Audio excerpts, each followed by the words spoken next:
Hello and welcome to the first episode of On Ramp Radio. I am Mark Parker. My guest today is Chad the Alcoholic. For many of you who are likely to discover this interview on YouTube, fed as we are by the algorithm, Chad needs no introduction. His tireless commitment to the principles of Alcoholics Anonymous, his hard-earned wisdom and generosity of spirit have made him something of a hero around here. Around here being this growing international nonsectarian fellowship of friends and occasional frenemies that we call the little corner of the internet. Our conversation was recorded on September 23rd, 2024. The subject is the role of empathy in times of social division. Your participation in the comments is always welcome. And if you would like to add your voice to what I hope will be an ongoing discussion here at On Ramp Radio, please email me at redlandsvillagemark@gmail.com, and you could be a guest on this channel. Or feel free to hop on any of my live streams when they appear, typically unscheduled, with no rhyme or reason. So welcome, Chad the Alcoholic.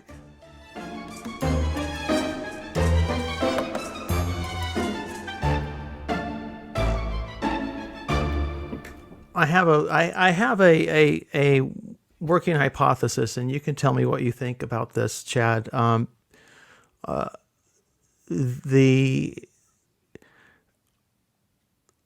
A great deal of our social division that we experience, whether it's at home or in a small group or small community like the corner, or whether it's in the country or the world at large, even a great deal of our struggle to get along is a result of our inability to put ourselves in the shoes and lives of others. That we just react to largely to what's going on within ourselves and fail to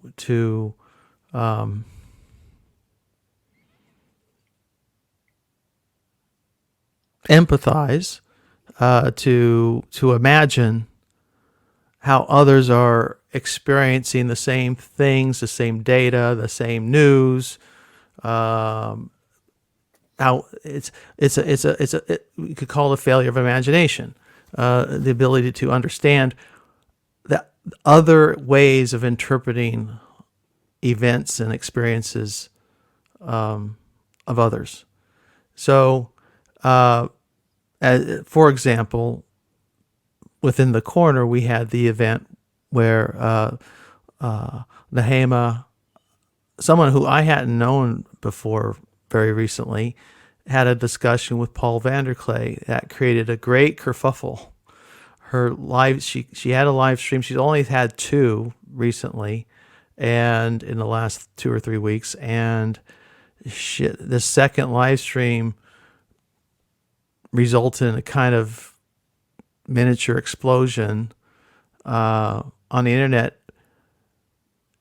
Yet when I watched what I listened to in the live stream, I couldn't comprehend even what was going on, but it had these repercussions. So anyway, what am I onto something? And then if I am onto something, then the question is how do we make empathy work for us? And get on with it, because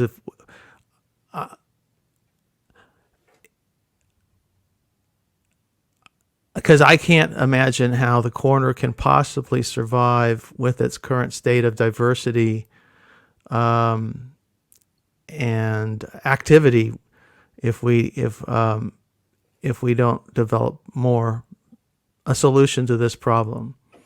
I mean, you're certainly not going to keep women around if we have groups of men reacting as they did on Jacob's live stream the other day. How do you, I mean, all right.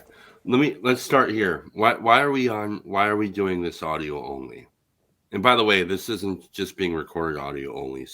Mark Right. wanted to do it audio only, and he said there was an experiment, but I have my camera off. Oh, I Mark can has turn it. mine off too, I guess. I Okay. didn't think Well, about it. that's the point. Part of the point is, and I hope all of this makes it into the recording. Okay. Excuse me. Yesterday, when you asked me, um, do you want to do it with audio only? Mm-hmm. One of the things you told me was when you don't have to put on that mask, and it would be more comfortable for you. Is one of the things that Yeah. Yeah, it was right, a thought I had. Yeah. right. And so, but that was entirely projection. I actually like wearing the mask. It doesn't bother me at all. It never has. and part of what I think is happening right now is a matter of making assumptions of what other people might feel and think, and then applying different protocols or things like this in order to protect or prevent something from happening when it's just a matter of projection. So the thing about that happened with the non-event that happened with Nechama on her channel and Jacob and Paul is I'm saying it's an event non-event because it's like there's so much projection going on. and um and to say something like, well, we have to make these, we have to be with we have to be more empathetic because the corner is getting so diverse that there's no way that we'll be able to keep women around if we don't do this other certain thing. And that's just all kind of ridiculous in my mind. I think it's all a projection. If we're going to empathize, part of the problem with them, I do think empathy is fine. All that's good stuff. But preemptive empathy is just projection and like safetyism, and it's part of the problem. And part of what I think happens in this little corner of the internet is mostly it goes so well we can hardly believe it. That's my experience with it. Right. and and then when things kind of go a little sour, it hurts. And if you're like me, it's like I could say, oh, I'm an empath, or I can just say I'm self-centered. And it bothers me when things don't go well. Um, Mm-hmm. but it's because I don't like feeling bad. I don't like feeling uncomfortable. And I think the worst thing that we can do is build, um, as a whole, is build preemptive, um, empathetic protocols. Well, not looking for a protocol, but there is Karen Wong mentioned constraints, the benefits of constraints. I agree. I agree, but what I don't agree with is an, an across the board standard that each of us are expected to kind of live up to. And if we don't, like, okay, for instance, here's a good indicator of the spirit of this little corner of the internet. Um, so Sam Tiedemann, I went to Sam to see if he would help me organize this next event in 2025. Right. It's an estuary event, in my estimation. It's going to be an estuary event primarily. Now, Sam has one of the biggest estuary groups out of all of us. One of the biggest on the ground groups. and very active and running for one of the longest periods of time, probably second only to Paul or John Van Donk. Now, he refuses to call his group an estuary group because he has had a lot of bad experience with certain expectations that institutions kind of have placed upon him and his family. Mm-hmm. And so I'm sure part of him feels it's my guess, I might be projecting, but that part of his kickback on refusing to call himself an estuary group is kind of hyper. It's an example, and it's probably like not. How do I say that? His fears are probably would never come true, but maybe they would. So he's living up. He's doing a certain principle there. He's being a Protestant through and through. I love it. We're not going to be an estuary group, but I will host an estuary conference. And the other thing is there is no such. I don't think there is no such thing as an estuary conference until estuary itself actually holds its own conference. So, what? Okay, so I'm a big fan of etiquette and principles of trying to be respectful of other people's boundaries and all those different things. I really am, and but I am not. I'm with Sam. I'm not a fan at all of let's put some things in place across the board to prevent the worst thing from happening. I think that's actually the worst thing that could happen. Okay. Because go ahead. No, I mean, I understand, but go ahead. Keep going. Even in like an organization like AA, they have. You would think, man, that organization must have rules up the kazoo to keep things in order so that they don't fall apart. And it is such an important. It is so highly important that organization doesn't fall apart because of the good works that it does in the world, and it's very important. And there's been nothing like it before, and there probably will never be anything like it again. And you would think, man, they must have all sorts of rules in place to keep that thing from breaking apart, right? Mm-hmm. But they don't. They have zero rules. And can I ask you though, Chad? Yeah. Okay.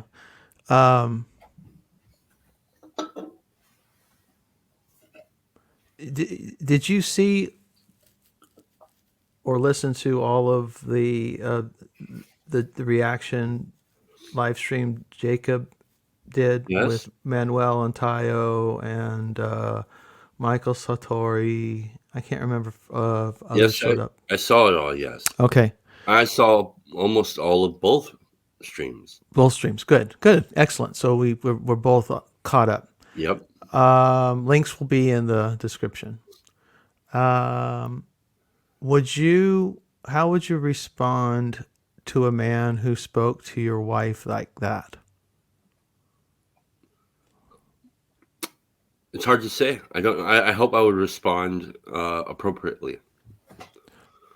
Right. The question is what would be appropriate without see I would probably respond inappropriately, and knowing my nature even at 60 and feeble as I am at 60, quite possibly violently. Yeah, maybe that would be appropriate. That I don't know. We don't, yes. Right? So like this. But I'm guessing that by looking at my own personal history and my sinful nature, it would be at the very least your ass is out. In fact, I've thought, because Jacob is a local to me, and I just talked to Jacob yesterday. Yeah. There's a part of me that loves that man very much already, and part of me wants to be his friend. And when I see the good part of Jacob, Hmm. is more than welcome in my house, but I'm terrified to bring. I would be terrified to bring him into my house or around my family, not knowing which Jacob the women in my house would get to experience. Hmm. Well, That's not functional to me. I mean, in terms of, I mean, maybe I generally think of friends are friends. hmm. Maybe that's my problem. That's could be surely a weakness on my own. Where I have there's the old joke on Seinfeld where George experiences worlds colliding. You know, his home life and his friendship life collide, and it's a catastrophe. He can't have that, and it makes for a comic disaster, right? But in real life, worlds colliding can have terrible real world consequences. Again, I think all of this is all of your response is probably appropriate. But that still doesn't justify, in my mind, any kind of top-down structures across the board that or guidelines that are rules. Um, Rigsby, Rigsby, hey, Rigsby, leave it. That's my dog. Um, I figured. there's like I don't think that it justifies that. Now Okay. I would say listen to your intuition on certain things. Now I'm very active in my recovery community, and I do not bring every person that I sponsor to my house. There will be a time when it might be appropriate that that's okay, Sure. and then there's a time where I don't care how good looking this person is or how they're acting, how well they're acting. At a certain point, they will not come into my home. They won't even know where my address is.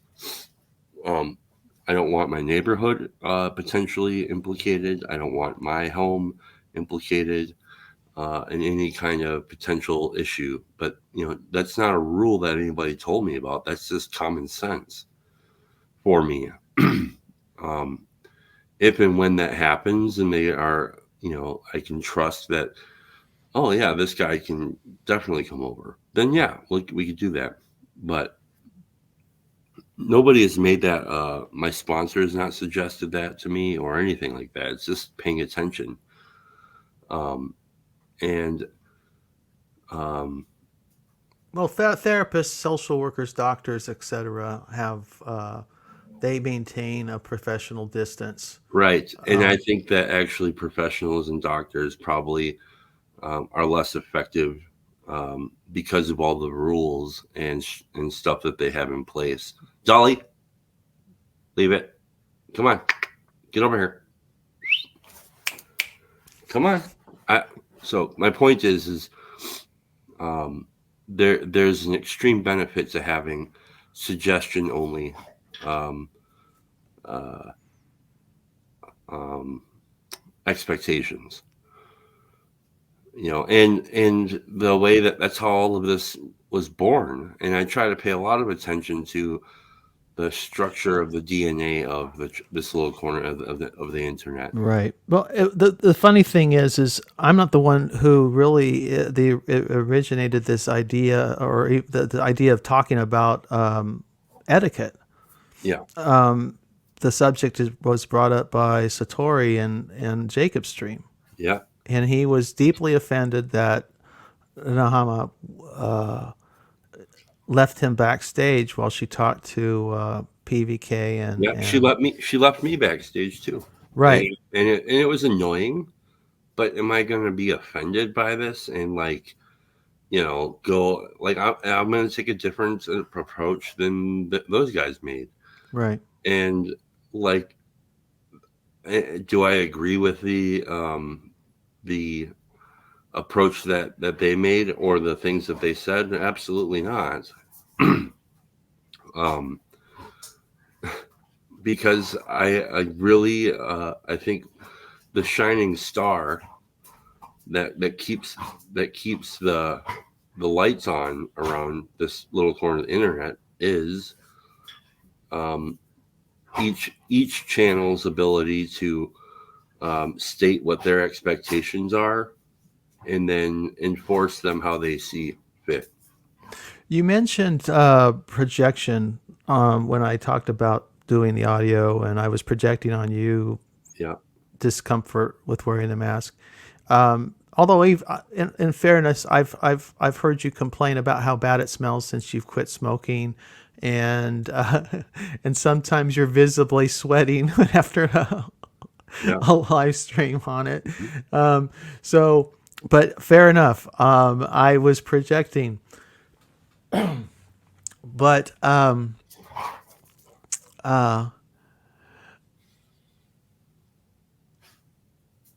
the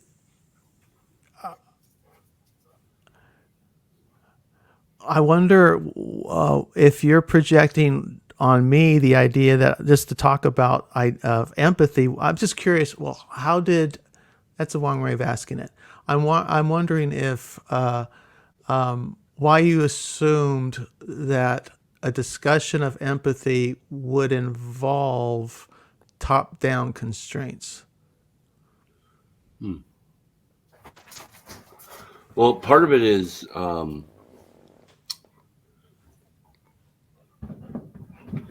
I think it's something that I heard you say. I don't remember what it was. It's something I heard you say early on in this conversation that kind of uh, indicated something like that to me. It's like, how do we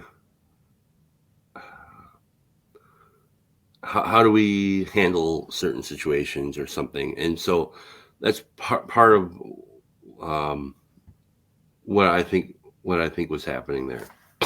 Also, um, just kind of the um, perhaps it's kind of something I sense that you'd be in favor of. A lot of people are in favor of it, by the way. Well, even Jacob has mentioned he wants Yeah, more and that, top-down order. Yeah, so yeah,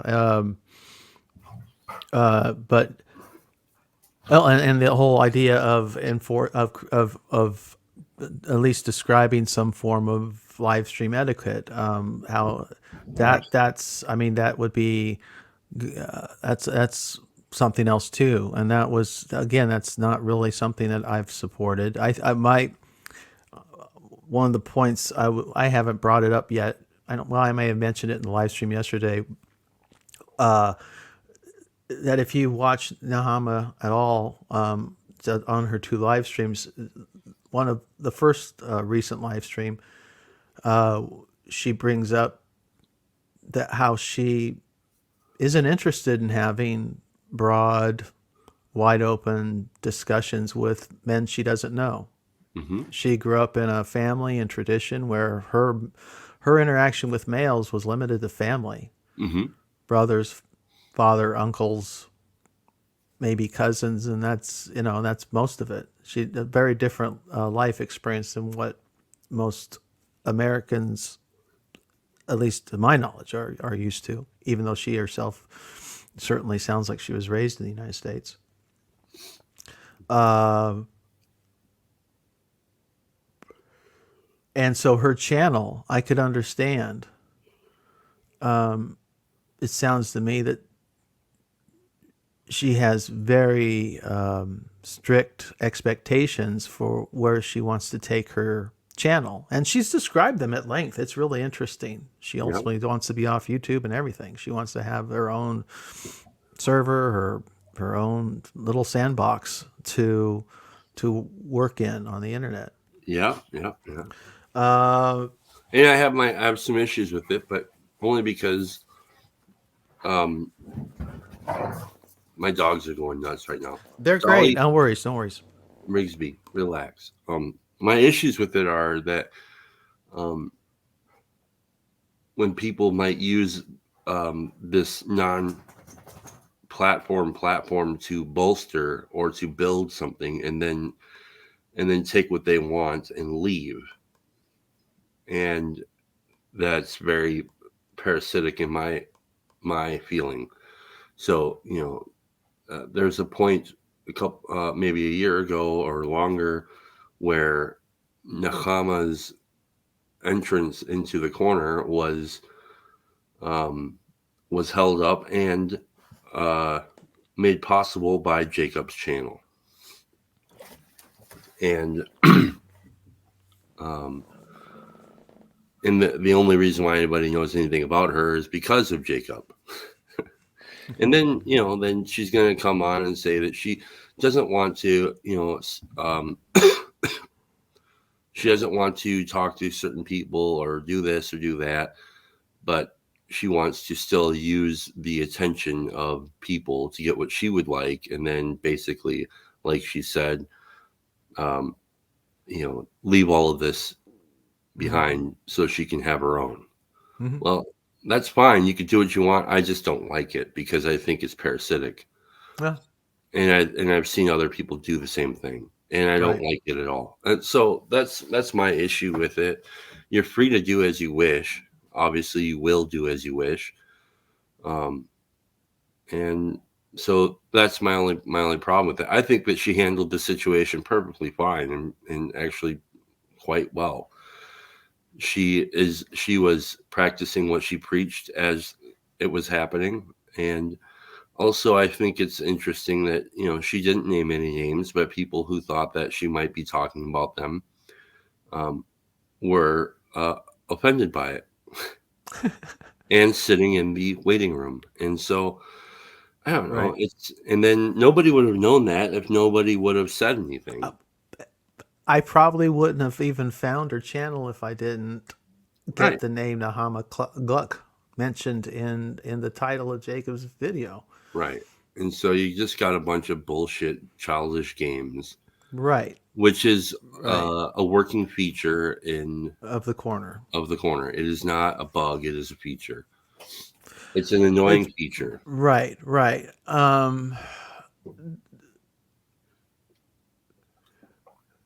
Two things come to mind. One, it's a feature until it isn't.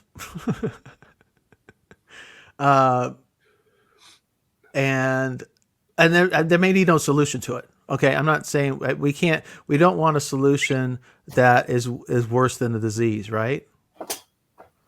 Yeah. So if we've got if this is part of the working environment of the corner, I get that. I understand that.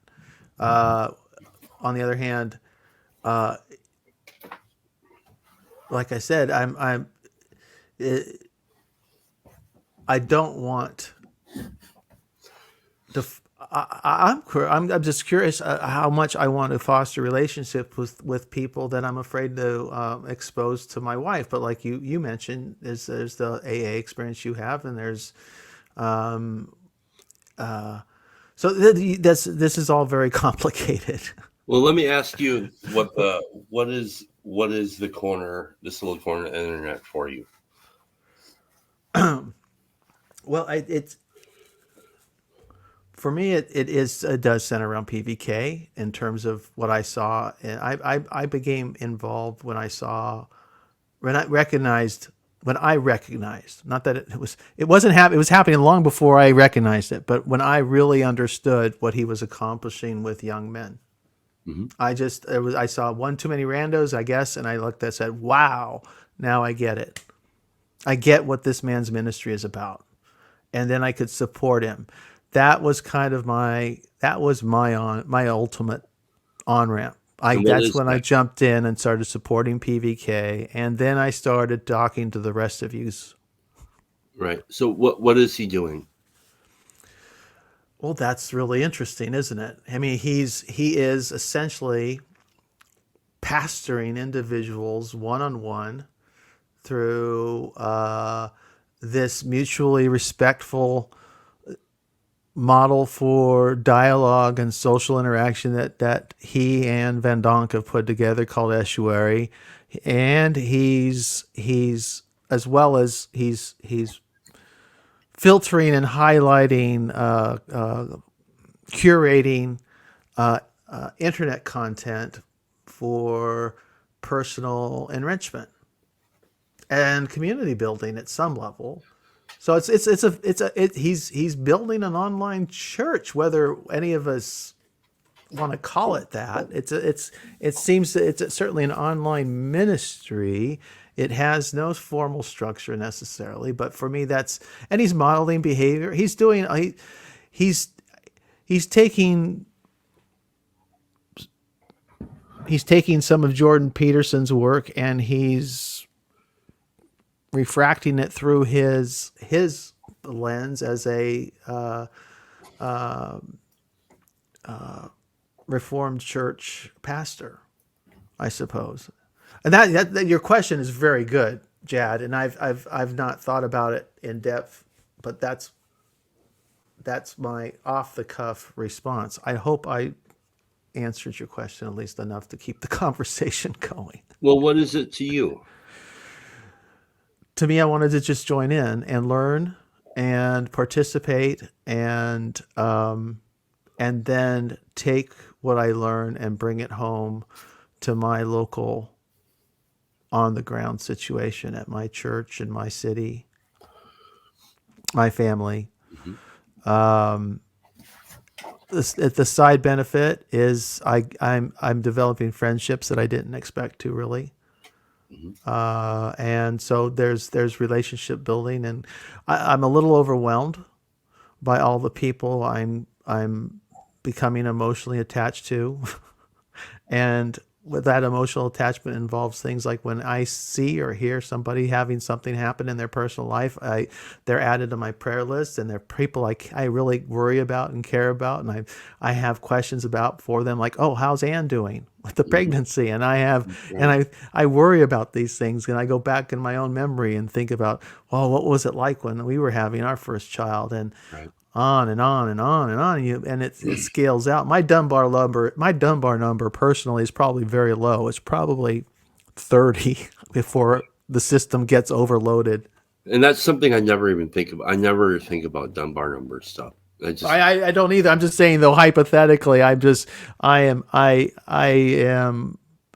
look like it online, but I'm an introvert, and I am easily overdone, because I care deeply. It's a lot like I imagined.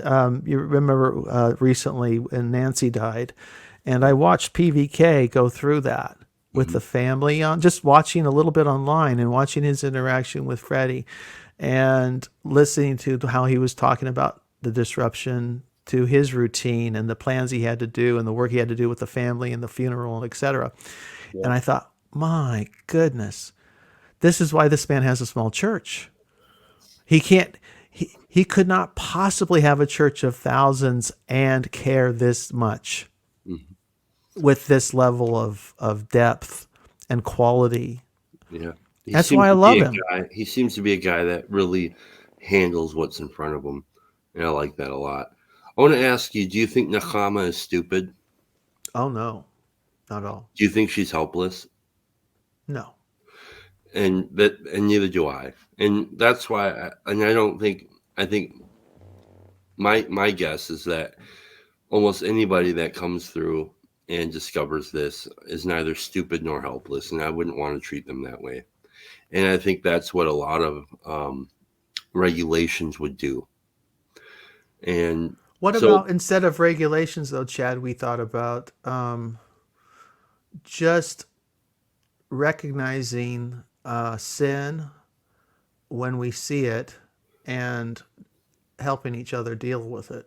Well, I think we do that. I think we're doing that now. And the difficulty is there's going to be a lot of opinions and a lot of different modes of the way that people handle their models and stories. And so, let me lay out a quick story here. So there was, when Alcoholics Anonymous first came into being, and they started to expand. They had a piece of literature called the book about. It was called Alcoholics Anonymous. It's still the basic text, affectionately known as the Big Book. So right. they started one of the very first, uh, many groups started to sprout up around the country and in Canada and stuff. And early on, um, the co-founder, or the guy who basically was the originator of the fellowship, started noticing some fissures in the fellowship, and he asked every group that because he was like he was like the PVK guy, right? Right. Like everybody would go to him for you know wisdom and advice and all this stuff about their group. Well, he asked because he knew all of the groups, and I mean all of them, because there was no other like staff that was out there that was doing the work that Bill was doing. He was the liaison to every group. Mm-hmm. And so he asked all of the groups, I'd like to know what your rules for your group are. And so what ended up happening was all these groups ended up sending him a list of all their rules for um, requirements for the groups. Okay. Mm-hmm. What he found was that if he put all of those rules into action, that literally nobody would be able to join AA.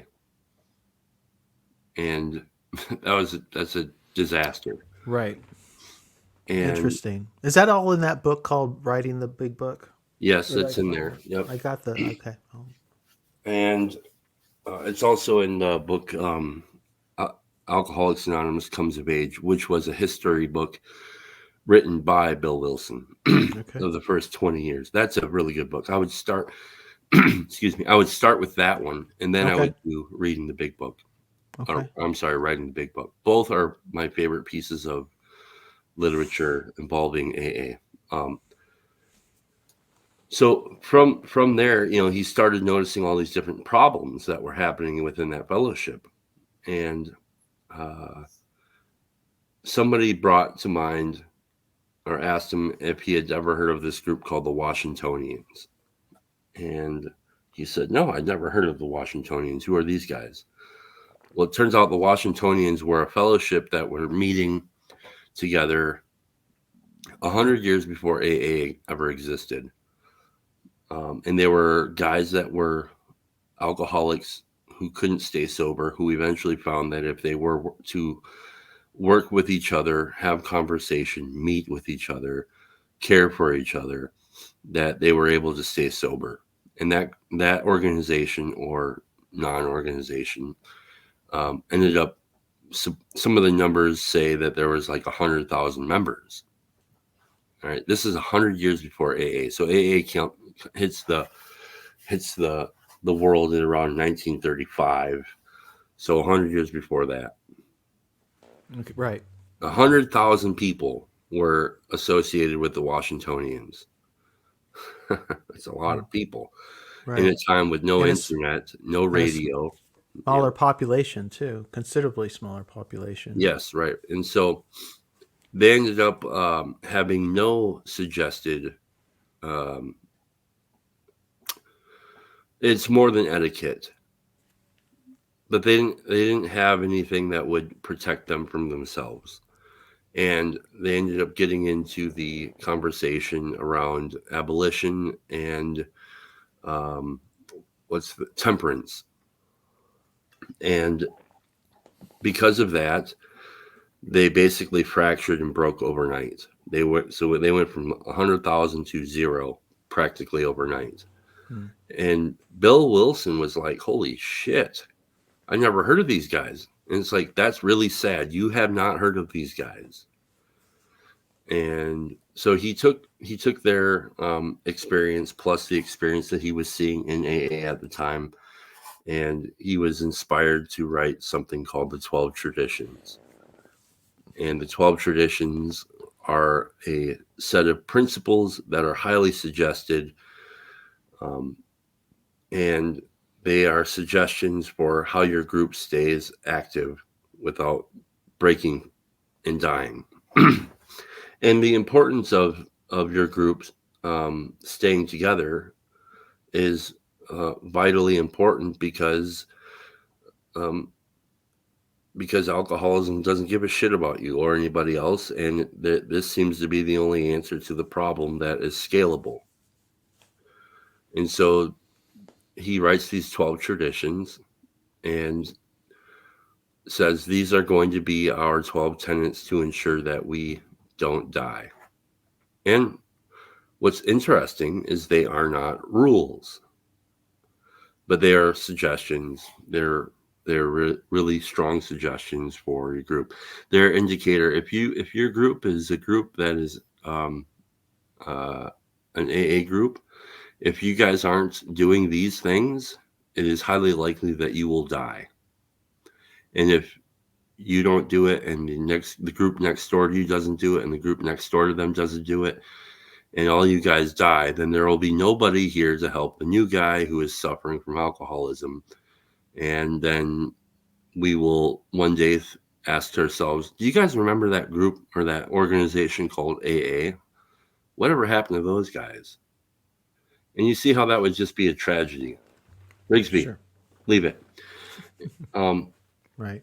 so the big difference here is, I think, between, let's say, AA and what we are involved with here in the little corner of the internet is the guys in AA know that their lives depend on it. And more, even more so, they know that their sons and daughters' lives depend on it. And maybe their nephews' lives depend on it.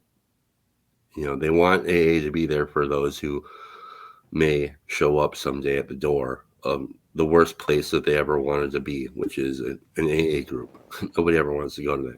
So I say all that because it would be it would be a travesty to me and a tragedy and a complete miss if in 5 years from now we were talking about.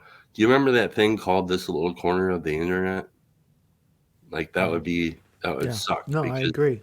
I agree. the bit and I think that our lives do. I want to say that I want to say that I believe that my life does depend on me trying to live by certain principles so that anybody, including Jacob and Nechama and whoever else, has the ability to be here. Right. And I don't think there any kind of top down rules will Right. Okay. make that situation I'm better. with you. I'm with you. But now let me interrupt just briefly.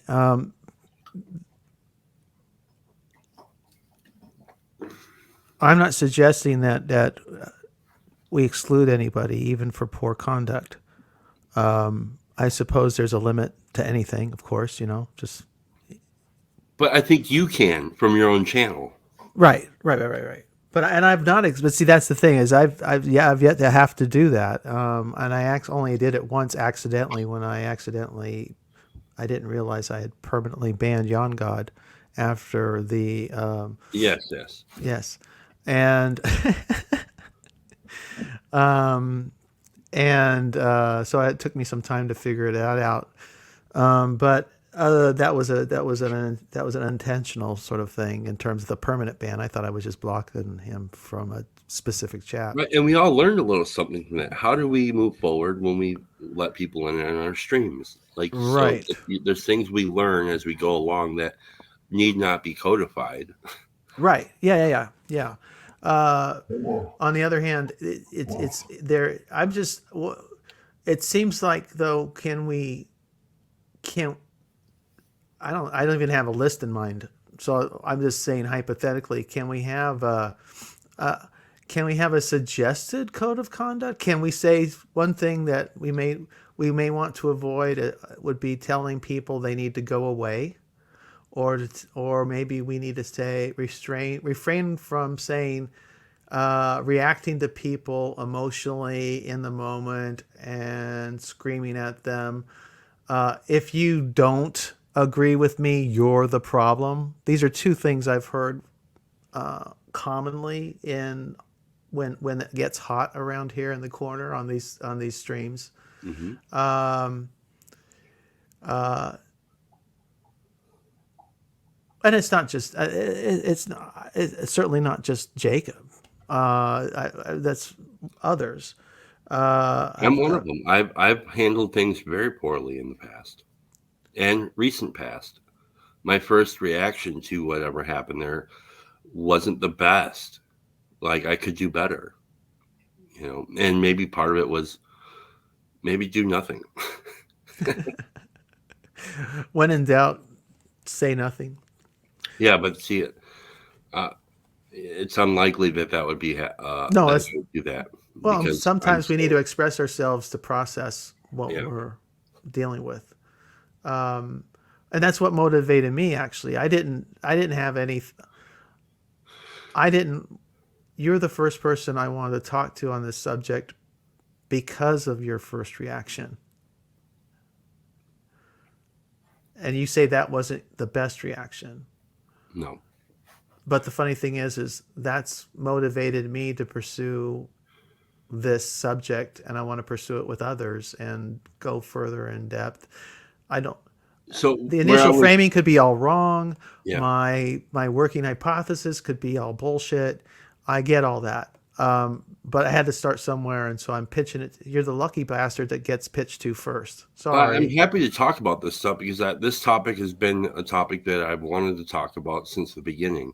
Rigsby, part of the I'll tell you where I failed in where I think I failed in my first response was expressing my opinions about people that I dislike in a way that was they were kind of like they were missiles launched at people that I don't like. So I hid little jabs inside of my concern video. That's not really wise. Um, I'm fully aware of what was happening while I'm doing it. Um, so my dogs are my dogs need a little suggested love here because they are just battling the whole time. They love it. They love it. Um, I would say one thing I would like people who who are visibly present in this little corner of the internet. So like the folks like yourself or anybody else who has a channel who really cares about whatever this is, who is unsure about what it is and where it's going. I would say I would just like you to read over the um, 12 traditions of Alcoholics Anonymous, the long form version. Okay. And I think that a lot of it, um, there could be a lot of wisdom pulled out of there. And something like that might be really good as we move forward because this thing is growing. We are in the stages of where I think Bill was at in what he called the flying blind period.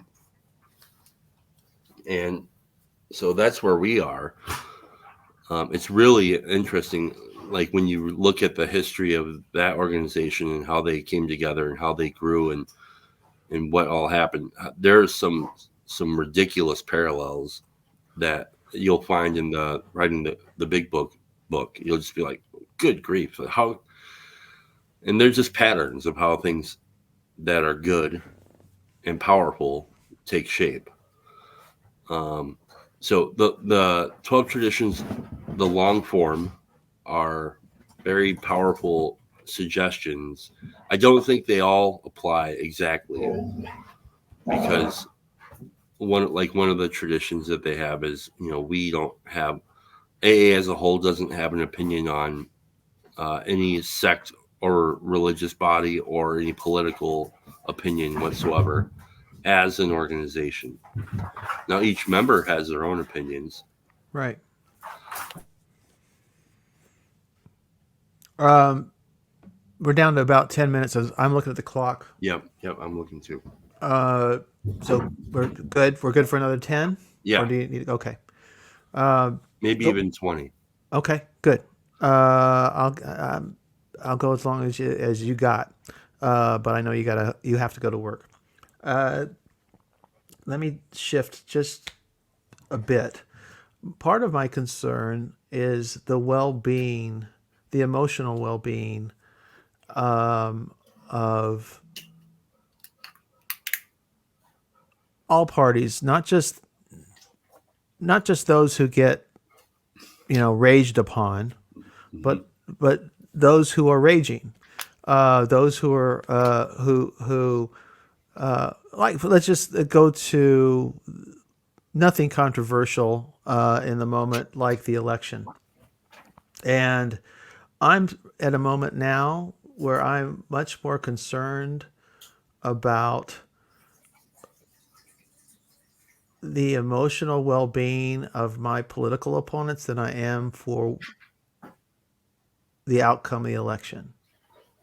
Because I'm not, I, as far, it seems to me that the trajectory looks like we're going to have a certain outcome that's going to leave. Well, frankly, we're going to have an outcome either way that's going to leave half of our neighbors feeling completely adrift. And I mean, there's a lot of people with a lot of stuff invested in this election, and losing is going to feel like the end of the world, when in fact it's not going to be the end of the world either way.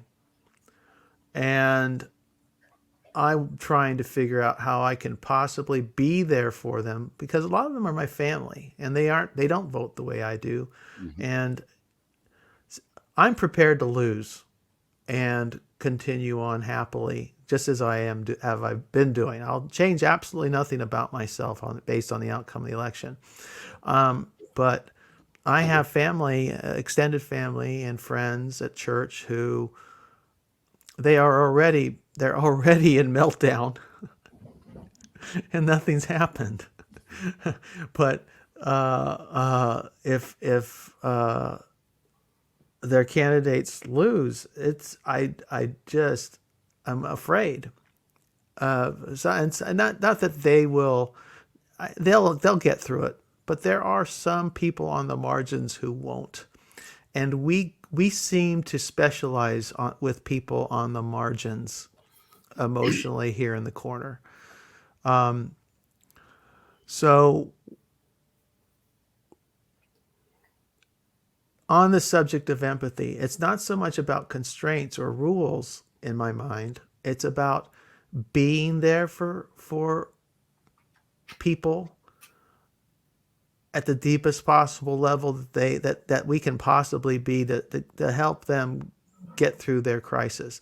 Once they're through their crisis, I mean, let's if you can, they're you know fine. You never talk to me again, great. But I just am deeply, I'm just concerned. I guess and maybe there's nothing, but we see what happens with some people when they break. They get a gun. Sometimes they turn it on themselves. Sometimes they turn it on others. Um, it makes the news on a regular basis. Just thoughts. These are just random thoughts, Chad. And I don't know if there's anything that we can even talk about that's of substance here. But just, what are your thoughts as I ramble? Um, well, part of it boils down to the question of, do you think that they're stupid and helpless? And I don't think that they are. And I think that those in the extreme case that you just mentioned about a gun, I think there's probably not much. I don't think there's much that I'm going to do or you are going to do to prevent people who are sick from doing things that they think are justifiably correct. But if I may push back just a bit, Go ahead. you wouldn't be in AA doing all the work you do. As Mhm. hard, I mean, you getting up early, doing these coffees and so on and so forth, meeting with people, if you didn't think that personal intervention wasn't necessary at some level sometimes. Yeah, I think like taking actions that are, um, I do what I can do, and then there's many things that are out of my control, and so like, um, yeah, I don't think that I'm not trying to save the world. I'm just not. Like, part of it is there are certain principles that I'm trying to adhere to and trying to do, and then um, the rest is like up to God. Absolutely. So it's But what would be some of the stuff we can do? Or I mean, other than what you're doing. Well, okay, let me ask it this way: when you're working mhm, with you're sponsoring an individual, mhm. what does that process look like? I mean, without revealing anything personal in terms of violating Yeah. con- privacy, but what does that process look like? Well, it starts with somebody who's seemingly willing to have something change. So I don't go out and go fishing for people who aren't looking for change. So I make myself available for people who are interested in looking for a different answer. Like, I'm not on street corners, I'm not in bars looking for, you know what I mean? I go to detox where people go to detox from alcohol because they want to be different. And then they come into the AA meeting. Like, so the detox I go to on Sundays, nobody's required to go into that meeting. Sometimes there's a football game on or some movie that's playing on the television, or they can go out and do exercise or whatever. And the ladies at the detox have said, "Oh, do you want us to, turn off the TV and make sure everybody comes in here?" It's like, no, I don't want that. I only want the people who want to be in here. Um, Great, that's actually really helpful. What does it look like for you internally? I mean, what is whether it's feelings, thoughts, emotions, memories? What's going through your mind when you enter detox and meet someone who's ready to change? I have a very specific um, uh, plan of action. A buddy of mine and we are road dogs. We've been doing it for years. We really work well together. We have a very clear um, idea of how we like to do it. We also have experience of how we've seen it done poorly and our own experience of the AA that we aren't interested in. And so we don't do that. What we do is we have a very clear idea. When we go into the room, we have an understanding that most likely anybody who's in this room wants to change. And if they want to change, they probably have a couple of things and they don't even know that they have it, or they can't articulate that they have it. So one of the things is they're probably alcoholic. They don't know what that means, or what that actually, they couldn't articulate it, just like I couldn't for years. So what we try to do is say, here's what alcoholism is. It looks like this. Once I start drinking, I can't stop. And once I stop, and I really mean it, and I know I should never drink again, and I make the decision to not drink, I always end up going back to the drink. And then I drink, and then I can't control how much I drink once I start. And then I hit a spot where I need to be done, and I say I'm done, and I really mean it this time, and I quit. But I can't hold to the decision to quit, so then I drink again. And then when I drink, I can't control how much I drink once I start. And then I go through a spree and I say, I can't do this anymore. I need to be done. So I say I'm done. And then when I'm done, I can't hold to the decision. And then I drink again. And then when I drink, I can't control how much I drink once I start. You see, it's the same thing over and over. And that's what all alcoholism is, right? And that's all it is when to kind of qualify somebody. And then we share little stories out of our own experience, what that actually looks like, and we give some language to it that helps frame it. So, like, it looks like I have an allergy to alcohol, and the word allergy, all that means is an abnormal physical reaction. So I have an abnormal physical reaction to alcohol once I start, where once I start, I can't control how much I drink. And once I stop, I'm left with an obsession that's driven by a spiritual malady. Well, what is that? Well, spiritual malady is this separation, this feeling that I have, anxiety, depression. It's a separation that I have between me and my fellows and me and God. And that separation, that malady, will drive my obsession to drink because the drink works. The drink gives me a false feeling of connection. And it's actually not false because it actually works really well. The problem is it's an insufficient power that I lean on. And so that's I don't, I'm not emotionally attached to any of the people that when I go into detox. I'm not emotionally attached to any of the people that I sponsor. If they decide that at some point they want to drink or put a gun in their mouth, I'm very annoyed by that and it bothers me. But I can't afford to be heartbroken every time that it happens because it happens all the time. Right. So Yeah. it's like I can't be overly sympathetic to people that are in the presence of a real answer. Sorry, I'm not. I did early on, and it's like I guess in the field they call that compassion fatigue. And Mm. I'm sorry, but I can't afford compassion fatigue. If you want this, you will get it, and if grace shines upon you, wonderful. If it doesn't, I don't know what to say. I don't have answers for that. So in some ways, I'm quite cold about it When, because at what level does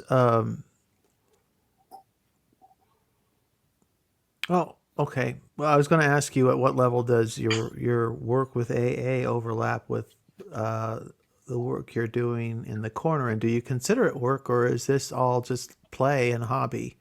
I don't take it that I don't look at you what you're doing and just see it as play, but you tell me. well, I think it's like AA in that it is for fun and for free. Um, it's a serious topic. It's a serious illness, but I also insist on having fun with it. And like we'll be in our men's meeting on Saturday mornings that we do with where we just like before the meeting we actually get together, we read the book and talk about stuff, eat donuts and tell dick jokes, you know. I think that's all really healthy. Last question: when do emotions get involved? Because I know for a fact that you feel close towards uh, one Mark S. Someone who's Well, becoming a friend of mine. I've met through you and on the in the corner, and yet you said he's your favorite. He's one of your favorite guys here. I stay connected, emotionally connected with those that um I have two different heroes in AA. One is a guy like Mark S or anybody like him where they are like I think myself committed to consistent um, a life that is driven towards trying to carry a message and help others find an answer. And they really love that. They you could see that on them. Like they participate in sponsorship. They go to detox. They all that stuff. They're the guys that are like the real deal dudes, right? And then the Mm. other hero I have is the guy who will continually come to the meeting for years and can only get 30 days of sobriety. Wow. And he will probably die drunk. That happens a lot. And that guy's my hero too, because I can't imagine taking a drink and stepping one foot into an AA meeting again. That's terrifying to me. And so there's a certain pride that I have that might kill me if I ever drink again. And so I need to see that guy who can't stay sober, can't or won't stay sober, but continually stays in the fellowship. I need to see him because that tells me that there's something greater happening here. So those two guys are my heroes. And do I feel emotionally involved in some sense? Of course I do. I mean, I wouldn't be upset when I see the same thing with the corner. I wouldn't be upset when I see things that are going sideways. And yes, part of my concern starts to flare up, and I think this asshole is going to ruin this thing. You know, and so I'm not completely disconnected from the emotional attachment that I have. It's just it at the end of the day, I have to remember that. Um, if God wants this to be, then it will. And there's probably, we'd have to really work hard at destroying it. But the more that each of us decide to take a more principled approach in whatever it is that we're doing here, um, the better, I think. And one of the principles is not governing. Okay. Thank you, Chad. I hope you found this to be a somewhat beneficial discussion. At least, hopefully, you I don't feel enjoyed like it. we wasted your time. Oh, No, I good. enjoyed it a lot. I really did. I thought this was Uh, one of the better conversations I've had for a while because it gets to get at one of the topics that is always on my mind as it relates to the corner. And I would really love if we had more conversations of this type, but in a way that that uses my framework. well, I think I am going to read the long form of the 12. Yeah, do it. I had it, I've already downloaded it, but now I can't remember. 12 traditions. Yes. And then at the very end of this thing, you opened a whole can of worms to be discussed. The power of shame to kill. You mentioned that the because that's what I heard from you. You can't imagine taking a drink and going back into an AA meeting again, and yet that would be the thing that could kill you easily, is if you never went back in, right? Yep, yep. And it's that power of shame, and shame does so much. I had a friend who was my best friend in high school and first few years of college, where I'm fairly certain he self deleted for shame. Yeah. Uh, Put a slug through his chest at 50 or so. Yeah, I Mhm. think he was 50 years old. Uh, for shame. Yeah, the thing uh, about the shame though is it's within me, it's not them.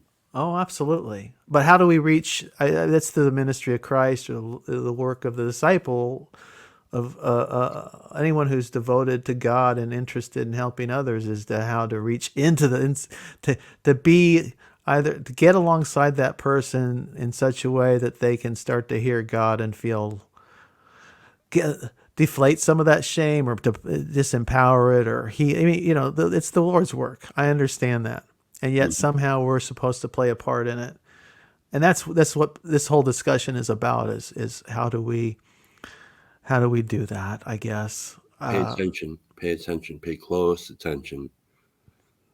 And I think and then try to embody all these things that these traditions um, we'll talk about. Like when you read them, are you going to read them? Because that would be great. I am I have going a to read little them. time if you want to read them. Sure, you want me to read them right now? Yeah. Okay. Let me put on my glasses. Here we go. All right. Oh goodness, it's a PDF. All right. Bear with me. Small print and bad eyes. It's the 12 traditions, parentheses, the long form. Our AA experience has taught us that 1. Each member of Alcoholics Anonymous is but a small part of a great whole. AA must continue to live, or most of us will surely die. Hence, our common welfare comes first, but individual welfare follows close afterward. 2. For our group purpose, there is but one ultimate authority, a loving God as he may express himself in our group consciousness or group conscience. 3. Our membership ought to include all who suffer from alcoholism. Hence, we may refuse none who wish to recover, nor ought AA membership ever depend upon money or conformity. Any 2 or 3 alcoholics gathered together for sobriety may call themselves an AA group, provided that, as a group, they have no other affiliation. 4. With respect to its own affairs, each AA group should be responsible to no other authority than its own conscience. But when its plans concern the welfare of neighboring groups also, those groups ought to be consulted. And no group, regional committee, or individual who should ever take any action that might greatly affect AA as a whole without conferring with the trustees of the General Service Board. That's actually just so you folks listening, that's in capitals, General Service Board. Such issues our common welfare is paramount. This is why I do not read books for a living. 5. Each Alcoholics Anonymous group ought to be a spiritual entity having but one primary purpose, that of carrying its message to the alcoholic who still suffers. 6. Problems of money, property, and authority may easily divert us from our primary spiritual aim. We think, therefore, that any considerable property of genuine use to AA should be separately incorporated and managed, thus dividing the material from the spiritual. An AA group as such should never go into business. Secondary aids to AA, such as clubs or hospitals, which require much property for administration, ought to be incorporated and so set apart that, if necessary, they can be freely discarded by the groups. Hence, such facilities ought not to use the AA name. Their management should be the sole responsibility of those people who financially support them. For clubs, AA managers are usually preferred, but hospitals, as well as places of recuperation, ought to be well outside AA and medically supervised. While an AA group may cooperate with anyone, such cooperation ought never to go so far as affiliation or endorsement, actual or implied. An AA group can bind itself to no one. 7. The AA groups themselves ought to be fully supported by the voluntary contributions of their own members. We think that each group should soon achieve this ideal, that any public solicitation of funds using the name of Alcoholics Anonymous is highly dangerous, whether by groups, clubs, hospitals, or other outside agencies.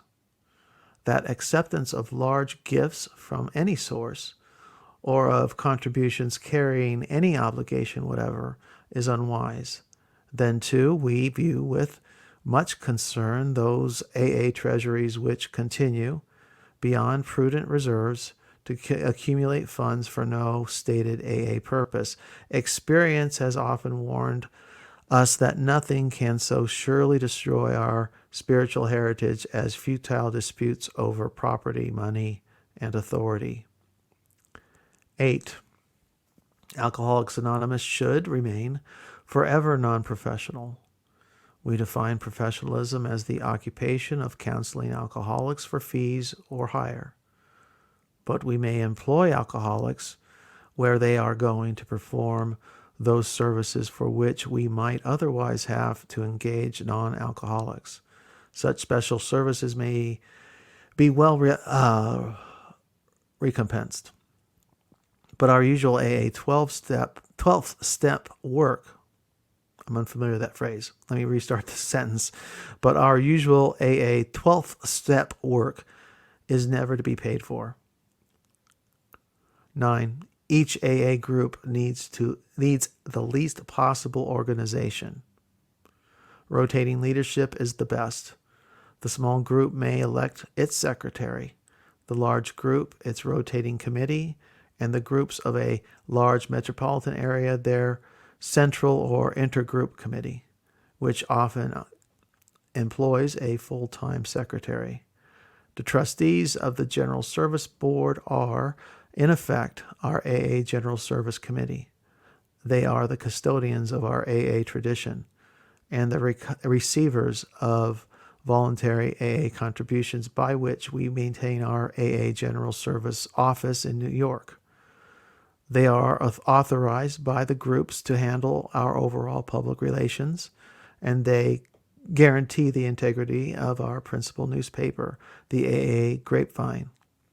All such representatives are to be guided in the spirit of service, for true leaders in AA are but trusted and experienced servants of the whole. They derive no real authority from their titles. They do not govern. Universal respect is the key to their usefulness. 10.